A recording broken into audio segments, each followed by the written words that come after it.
اب میں عرض یہ کر رہا تھا کہ اس وقت ہم جو کتاب پڑھ رہے ہیں اس کا تعلق کرامت سے ہے. حضور قندر بابا اولیاء رحمۃ اللہ علیہ کی کرامت سے ہے جو اولیاء اللہ سے صادر ہوتی ہے.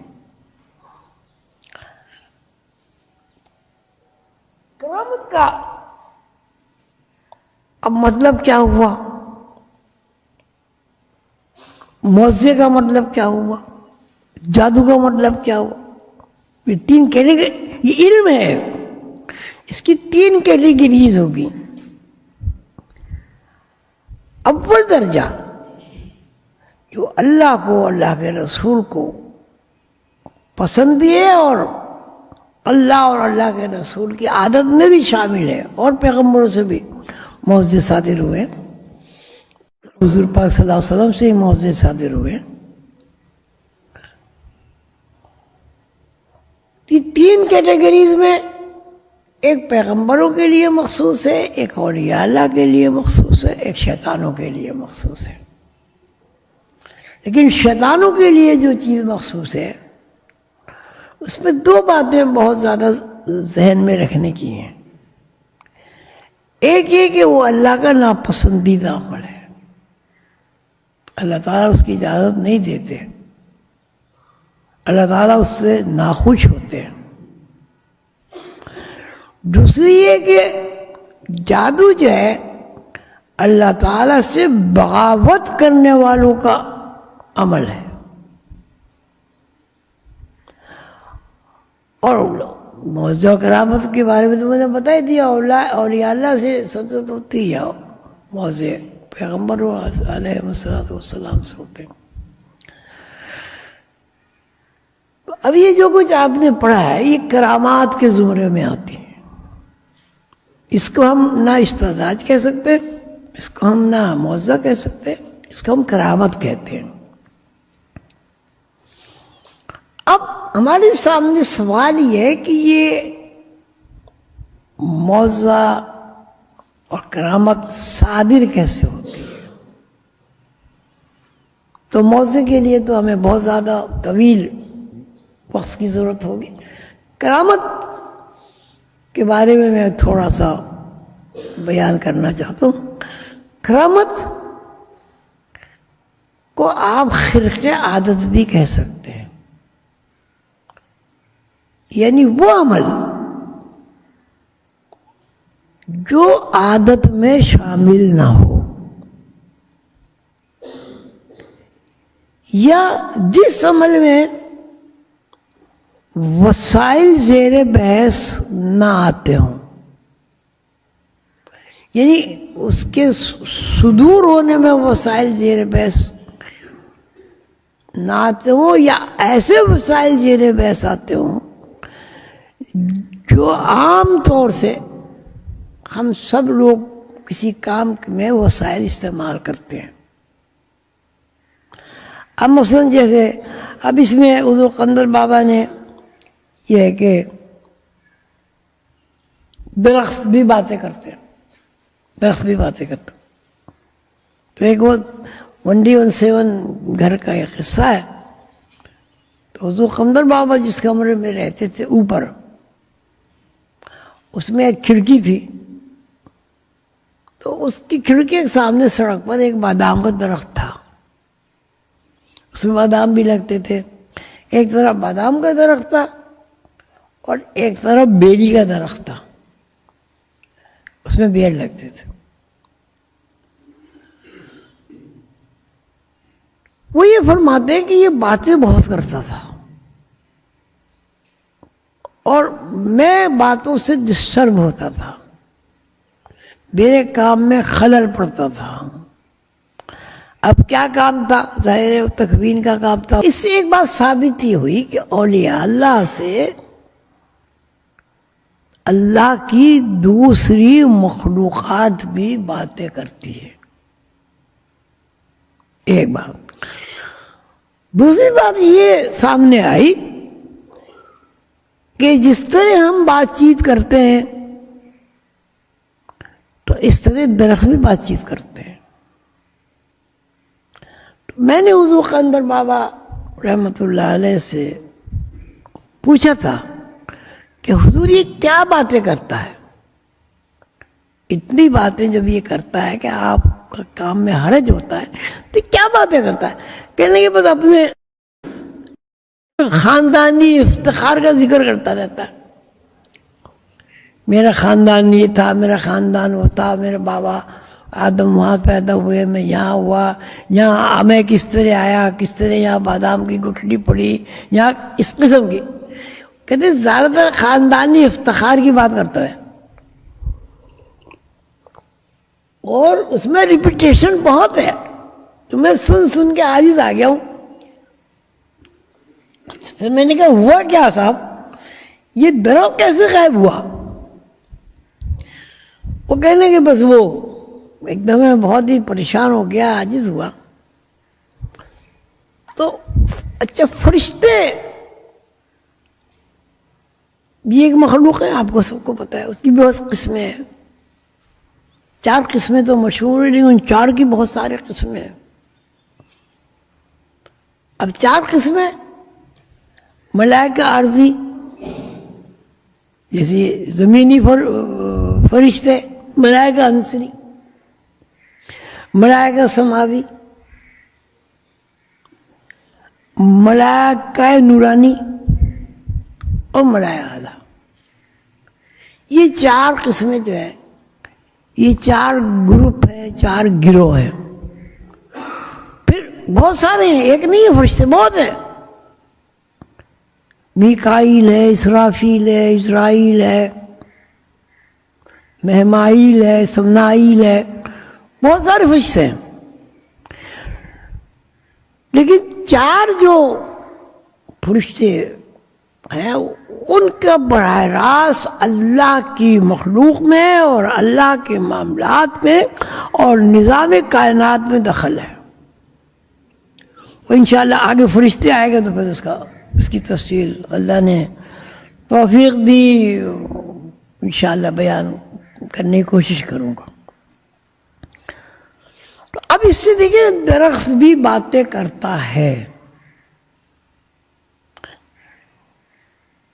اب اس بات سے ہم یہ نتیجہ اخذ کرتے ہیں کہ کائنات میں جو بھی کچھ ہے سب باتیں کرتے ہیں، سب آپس میں گفتگو کرتے ہیں، سب اپنے خاندانی افتخار تنزل یا خاندان کی ابتری بدتری سے واقف ہے۔ یعنی جس طرح ایک آدمی کا خاندان ہوتا ہے اس طرح فرشتوں کا بھی خاندان ہوتا ہے۔ اچھا ظاہر ہے جب فرشتوں کا خاندان ہوتا ہے تو پہاڑوں کا بھی خاندان ہوتا ہے، پرندوں کا بھی خاندان ہوتا ہے، کبوتر، فاختہ، کوا، بلبل، ہدہد۔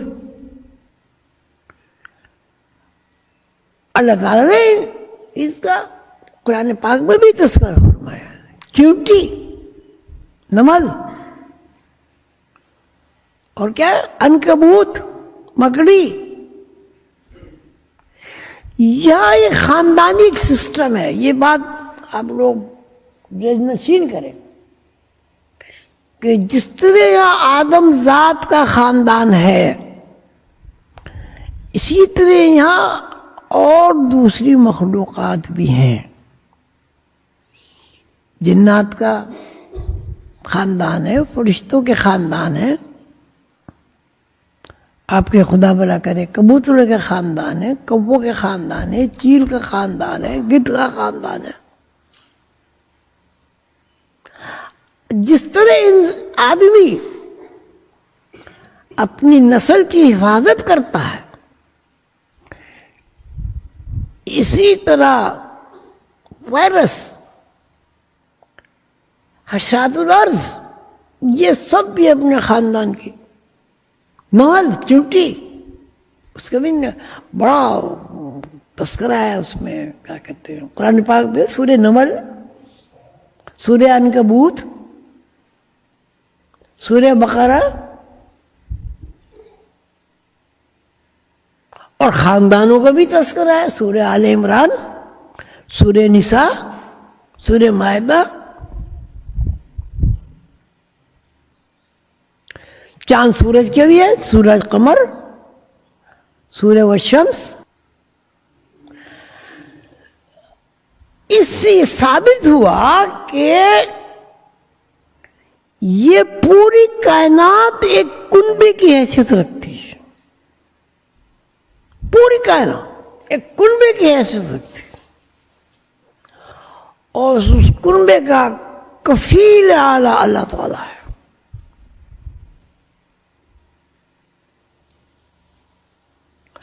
سورہ بقرہ، سورہ نساء، سورہ عورت، اور بھی ایسی صورتیں ہیں، سورہ والتین، سورہ انجیر.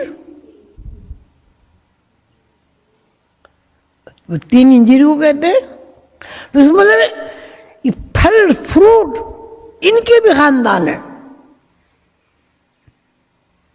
اور یہ اپنے خاندانوں کی حفاظت بھی کرتے ہیں. بیمار بھی ہوتے ہیں، مرتے بھی ہیں، پیدا بھی ہوتے ہیں. اسی بات کو اللہ تعالیٰ نے فرمایا احسن الخالقین، کہ میں خالقین میں بہترین ہوں. خالقین سے کیا مراد؟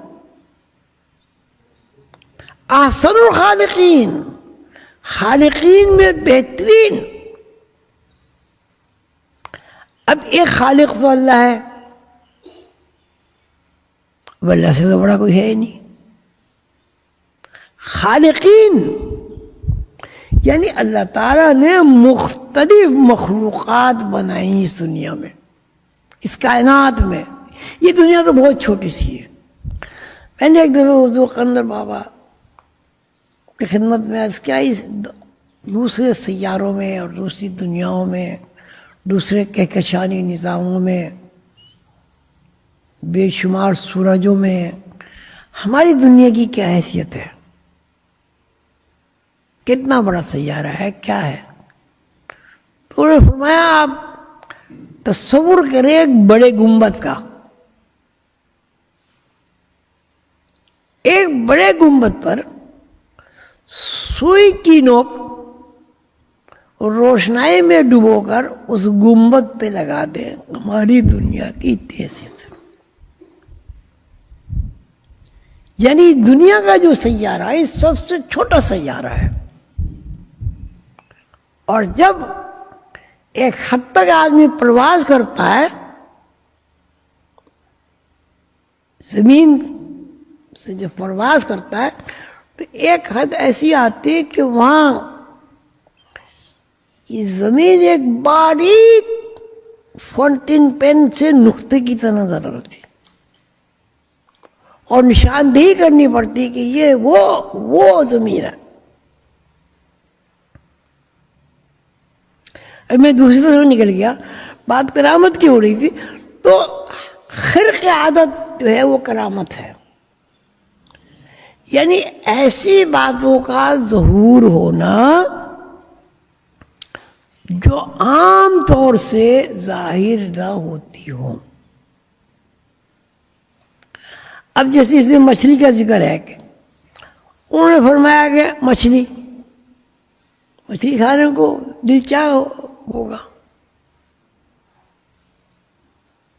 رات کا وقت تھا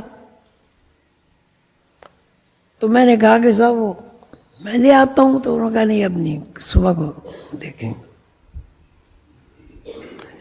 اب دیکھیے اس کے آپ ذرا ڈانڈے ملیں، ان کے ذہن میں مچھلی کھانے کا تقاضا پیدا ہوا.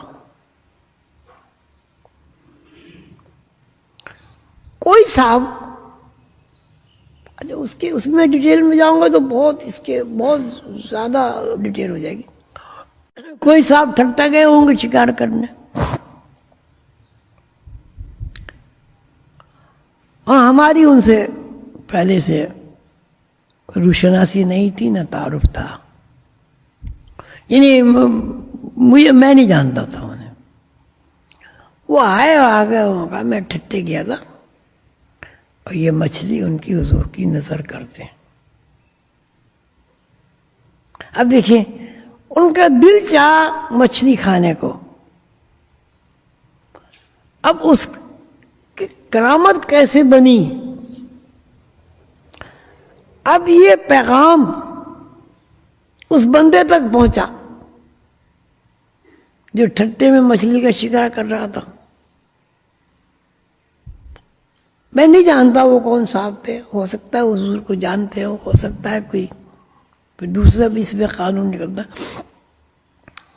وہ جناب وہاں سے مچھلی لے کے آ گئے. اب یہ بات وسائل تو اس پہ زیر بحث آئے. کوئی آدمی ٹھٹے گیا ہوگا، پہلے سے گیا ہوگا.